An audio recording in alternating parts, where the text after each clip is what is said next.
사랑의 하나님, 귀한 또 하루를 주시니 감사합니다. 이 하루가 소중한 하루가 되게 하시고 그 소중한 하루가 하나님과 함께함으로 찬양으로 올려드리는 하루가 될 수 있도록 인도하여 주옵소서. 말씀으로 나아가고 기도로 나아가는 주의 백성들 긍휼히 여기시사 그 마음 가운데 평안함 주시옵고 삶의 환경 가운데 광야 같은 인생길이다 할지라도 그곳에서 성전 되게 하시고 교회 되게 하시고 성도 되게 하신 하나님의 은혜 가운데 깊이 있게 들어가는 귀한 주의 백성들 다 되게 하여 주시옵소서. 감사드리며 살아계신 예수 그리스도의 이름으로 기도합니다. 아멘.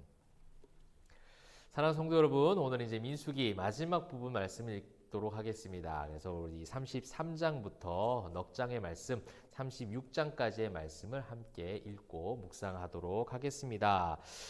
오늘 이제 33장 말씀은요, 한마디로 출애굽의 여정을 회상하는 장면입니다. 그래서 어디에서 진을 치고 어느 장소로 갔고 하는 그 모든 길의 여정을 낱낱이 기록하고 있죠. 그러면서 무엇을 이야기하고 싶었느냐? 3절에 보시게 되면 이스라엘 자손이 애굽 모든 사람의 목전에서 큰 권능으로 나왔다라고 이야기하고 있습니다. 모든 것이 하나님의 전능하신 은혜였고 그 권능의 힘으로 그 하나님의 은혜로 말미암은 여정이었다라는 것을 고백하는 것이죠. 그래서 역사를 통해서 하나님께서 주시는 교훈입니다. 이 모든 것에 진을 치고 진을 치고 진을 치고라는 표현이 계속해서 거듭해서 나오죠.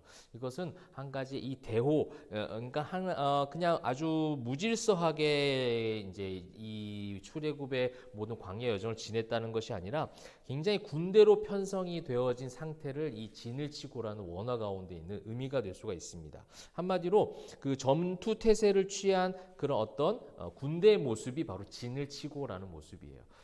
무질서한 유랑민이 아니라 하나님의 군대로 하나님은 이들을 이끄셨다라는 거예요. 이들은 광야 생활에서 광야의 노정 가운데 유랑민이었다고 생각할 수도 있어요. 그런데 지금 이 출애굽 여정의 회상에서 표현된 진을 치고 진을 치고는 군대의 모습이에요. 여러분, 세상은 우리에게 그런 평가를 내릴 수 있습니다. 그런 연약한 자, 실패한 자, 늘 좌절하는 자, 또 유랑민족 같은 세상의 관점으로 우리를 그렇게 평가할 수도 있습니다. 여러분을 그렇게 말하고 이야기하고 폄하하는 그런 목소리도 있을 수 있습니다. 그러나 하나님은 교회와 성도들을 진을 치고 군대가 되도록 만드셨다라는 거예요. 여러분, 여기에 대한 우리 영적 자부심이 필요합니다. 이런 노정 가운데 이런 유럽민족의 어떤 환경 가운데서도 그들을 그냥 떠돌이 인생들로 만드신 것이 아니라 그 속에서 진을 친 군대로 전투를 할 수 있는 민족으로 싸울 수 있는 강력한 민족으로 하나님께서 만들어 주셨다라는 것이 33장의 교훈입니다. 그래서 여러분, 세상이 평가하는 여러분의 모습이 절대 다 아니라는 사실, 여러분 하나님은 여러분 다르게 보세요. 그것을 확인하는 시간들이 바로 말씀을 읽는 시간인 줄 믿습니다. 그 다음에 이제 34장에 그렇게 이제 가나안 땅에 들어가서 이제 분할을 하죠. 땅을 분배하는 거예요. 이제 요단 서편에 온 모든 지파들에게 경계선을 정해줘서 구역을 정해주는 것이죠. 그래서 그 모든 민족들이 그 땅에 거할 수 있는 거주할 수 있는 그런 경계선들을 준비하는, 살 수 있는 환경을 만드는 모습들을 우리가 볼 수가 있었고, 그 다음에 이제 35장에는요 도피성 규례가 나오게 됩니다. 지파에게는 하나님께서는 기업을 주셨고요, 레위인들에게는 성읍을 주셨습니다. 이제 가나안 땅에 사실은 그 크기로 보게 되면, 분량으로 보게 되면 약 한 0.1% 정도밖에 안 돼요. 하나님의 성읍, 하나님의 일을 맡은 자들에게는 그 성읍을 허락하여 주셨습니다. 여러분, 이것을 보면서 2절의 말씀을 보시게 되면 이스라엘 자손에게 명령하여 그들이 받은 기업에서 레위인에게 거주할 성읍들을 주었다. 거주할 성읍. 우리가 이제 이 땅을 사랑하는 성도들이 어떻게 보면 영적 레위인들 아닙니까? 하나님과 거주할 성읍. 이것이 이제 가나안 땅에 비해서는 0.1%밖에 안 돼요. 어떻게 보면 기독교인들이 이 땅에 살아가면서 이 땅의 것들을 소유할 수 있는 아주 지극히 작은 것을 의미하는 것인지도 모르겠습니다. 이건 저의 어떤 개인적 견해예요. 근데 이 레위인들의 성은 아주 적은 성읍이지만 하나님이 주신 선물이었고 그 속에서 충분히 거주할 수 있었고 그 성읍은 하나님과의 친밀한 교제를 인도해갔던 축복된 자리였다라는 겁니다. 우리가 그 0.1%의 작은 것을 소유할 수 없는 작은 것을 보는 것이 아니라 이 모든 세상 만물을 주관하시는 이 가나안 땅의 모든 백성들을 인도할 수 있는 그런 어떤 제사를 준비하고 그런 여러 가지 하나님의 성물들을 관리했던 그 영광스러운 자리 거기에 초점을 맞추고 감사할 수 있다면 이것이 오늘날 우리에게 주는 또 하나의 교훈이 아닐까라는 생각하게 되죠. 그러면서 이제 35장의 레인의 성읍은 도피성 역할을 감당하게 됩니다. 이것이 이제 우리가 살아가는 삶의 교훈이 되는 것이죠. 성도는 교회는 이 세상 가운데 도피성의 역할들을 감당해야 되고 그 도피성의 역할을 감당하는 것, 그 영적 도피성이 되었던 것, 구속사적 관점에서 바로 예수 그리스도 아니겠습니까? 부지 중에 살인한 자, 억울하게 살인한 자, 내가 범죄를 저지르려고 하진 않았는데 어떠한 불의한 사고로 저질렀을 때 그 살인한 죄의 어떤 값으로 해서 바로 그를 처분하는 것이 아니라 그가 그것을 소명하고 회복하고 그 모든 죄가 다 씻김 받을 때까지 도피성에 거할 수 있는 그런 제도를 만드셨다는 거예요. 여러분 원죄도 마찬가지예요. 내가 지은 죄는 아니에요. 내가 선악을 먹은 적은 없어요.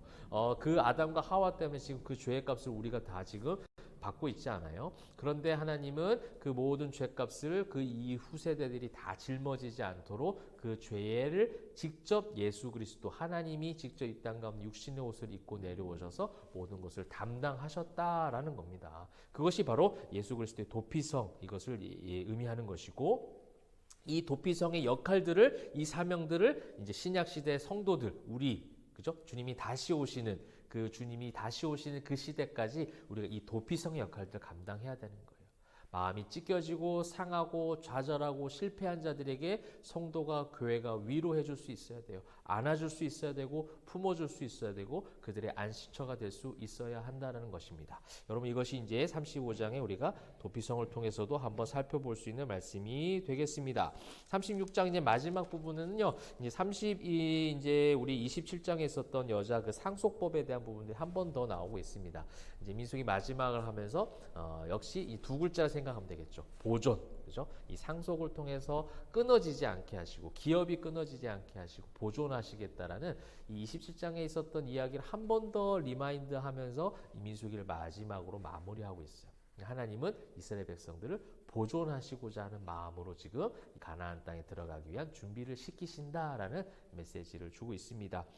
긴 어떤 33장부터 36장의 이야기지만 오늘 메시지는 매우 극단 명료합니다. 하나님의 그 인도하심에 대한 여정들을 기억하게 하셨고 근데 그 기억하게 하신 여정 가운데 이스라엘 백성들 유랑민이 아니었다는 거예요. 가나안 땅에 들어가서 당당히 살아갈 하나님의 백성, 하나님의 자녀들이라는 그 영적 자부심, 진을 치고라는 그 여정의 회상, 우리 이랬었지라는 단순한 회상이 아니라 그랬을 때 우리에게 임하셨던 그 크신 권능, 그것이 우리와 함께하고 있어. 이 어떤 하나님을 통하여 다시 한번 용기를 얻는 장면이 있었고요. 또 다 가나안 땅을 분배하면서 지파들이 들어가서 살아갈 수 있는 전략적인 아주 계획적인 그런 준비들도 잘 감당하고 있고 또 이 도피성 레위인이 거할 성읍 이 도피성을 통하여 우리 역시도 영적 레위인들로서 세상에 속한 우리의 소유는 매우 0.1% 아주 작지만 우리에게는 하나님이 계시다라는 거죠. 그죠? 우리에게는 우리 하나님이 계시다. 우리 하나님이 계심으로 말미암아 우리는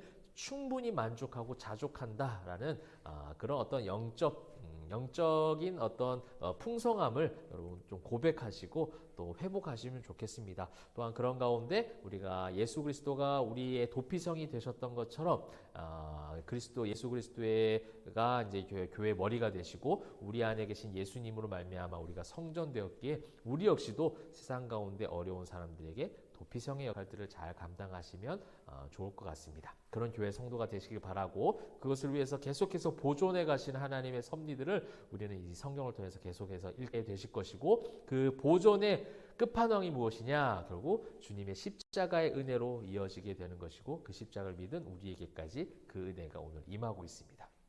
그 은혜와 그 능력으로 오늘도 믿음으로 승리하시는 저와 여러분 되시기를 주님의 이름으로 축원합니다. 기도하겠습니다. 사랑과 은혜가 풍성하신 하나님 감사합니다. 주의 은혜로 살아가는 주의 백성들 오늘도 하나님 말씀을 의지하오니 그 말씀대로 살아가게 하여 주옵소서. 주님의 힘과 능력으로 나아갈 때에 승리하는 주의 모든 백성들 되게 하시고 이기게 하시는 하나님의 섭리를 다시 한번 깨닫고 목도하는 승류, 영적 승류를 쌓아가는 주의 모든 백성들 다 되게 하여 주시옵소서. 감사드리며 살아계신 예수 그리스도의 이름으로 기도합니다.